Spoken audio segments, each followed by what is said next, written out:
This is a story about a world obsessed with stuff. It's a story about a system in crisis.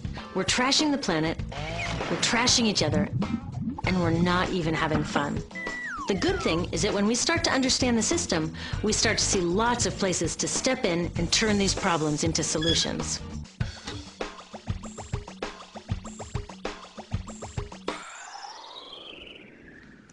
Can I tell you, I love my Pantene Pro V. Of the dozen or so personal care products that I use every day, it's the one I can't live without. Says it gives my dull hair the ultimate cool shine. How does it do that? I was wondering that while I was lathering it in my hair one day, so I read the ingredients right here. Sodium lauryl sulfate, tetrasodium EDTA, methyl isothiazolinone. What is this stuff? I took this list to some scientists who know how to read it. Turns out my Pantene contains a chemical linked to cancer. And lots of other products in my bathroom, from sunscreen to lipstick and even baby shampoo, also contain chemicals linked to cancer or other problems like learning disabilities, asthma, and even damaged sperm. Like most parents, I try to keep my family safe. But now I find out my bathroom is a minefield of toxins? What are we supposed to do? To find out the answers, we have to go back to one of the key features of our materials economy: toxics in, toxics out. If, at the factory, you pour toxic chemicals into a product, like baby shampoo, you're going to wind up with toxic baby shampoo, and toxics in workers, communities, and, babies.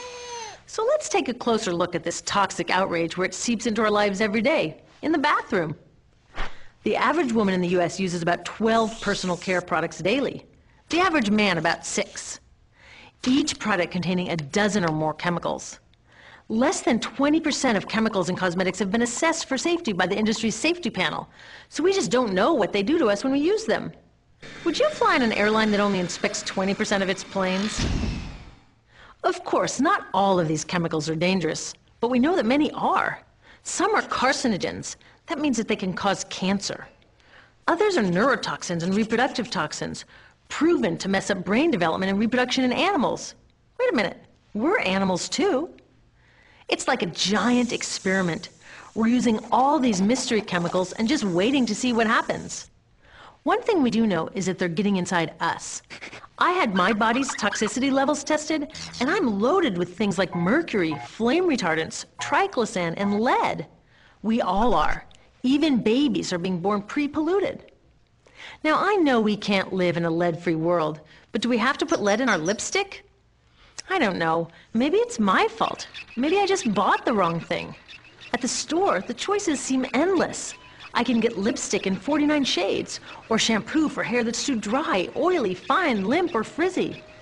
But what about the choices that really matter? Like the choice to buy products that are safe? It turns out the important decisions don't happen when I choose to take a product off the shelf. They happen when companies and governments decide what products should go on the shelves. So who are these companies? This is Procter & Gamble. They're the ones offering me Herbal Essences, the #2 shampoo in the country. It contains toxic petrochemicals made from oil. Since when is oil an herb? On cosmetics labels, words like herbal, natural, even organic have no legal definition. That means that anybody can put anything in a bottle and call it natural, and they do. I mean, can you imagine a top seller called Petro Essences? Gross. What's even nastier are hair relaxers marketed to 5-year-olds and skin whitening creams. These are super toxic, both in their ingredients and in the message they send about what beauty is. Oh, here's Estee Lauder offering me a chance to help find a cure for breast cancer.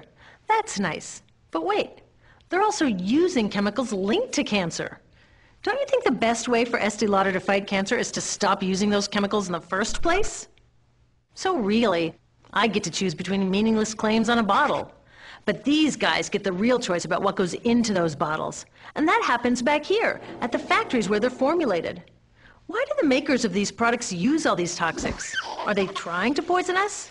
No, they're just working from a 1950s mindset when people were totally swept up in better living through chemistry. In all that excitement, they forgot to worry about human health impacts. That was years ago, and they are still using these same old toxic chemicals. Today, big cosmetics companies say the doses of poison in their products are small enough to be harmless.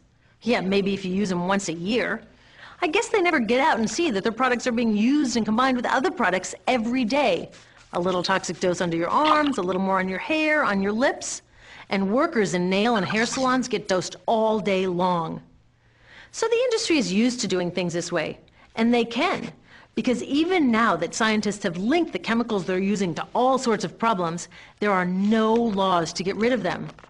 You're thinking, really? Come on, nobody's making sure that the stuff we smear all over our bodies is safe? Nope. The FDA doesn't even assess the safety of personal care products or their ingredients. Since 1938, they've banned just 8 out of over 12,000 ingredients used in cosmetics. They don't even require that all of the ingredients be listed on the label. Now, this is an example where we can all agree a little more government action would be helpful. This lack of regulation leaves a huge hole that the cosmetics industry is all too happy to fill. They set up their own committee to self-police their products, and compliance with their recommendations is voluntary. So the cosmetics industry is making the rules and then deciding whether or not to follow them.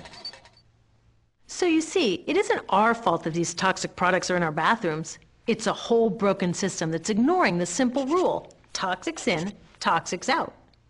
But we're not helpless.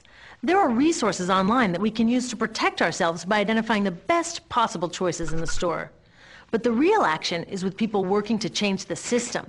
Because if we really want to solve this problem, we got to start here with these guys. Women, parents, workers, people all over the country are demanding that Congress pass a new law, giving FDA the power to make sure that our personal care products are safe. We need common sense laws based on the precautionary principle. That means that when you're dealing with hazardous chemicals, just err on the side of caution. Let's not debate how much lead should be allowed in lipstick. Just get the toxic chemicals out of our products. Smarter laws would force companies to get past that old 50s mindset and figure out how to get us all clean and shiny without toxic chemicals. Can they? Totally. Many responsible cosmetics companies are already putting safer products on the market. Green chemists are developing substances that are designed to be safe and non-toxic in the first place. European governments have required the removal of many toxic chemicals, and companies have figured out how to comply.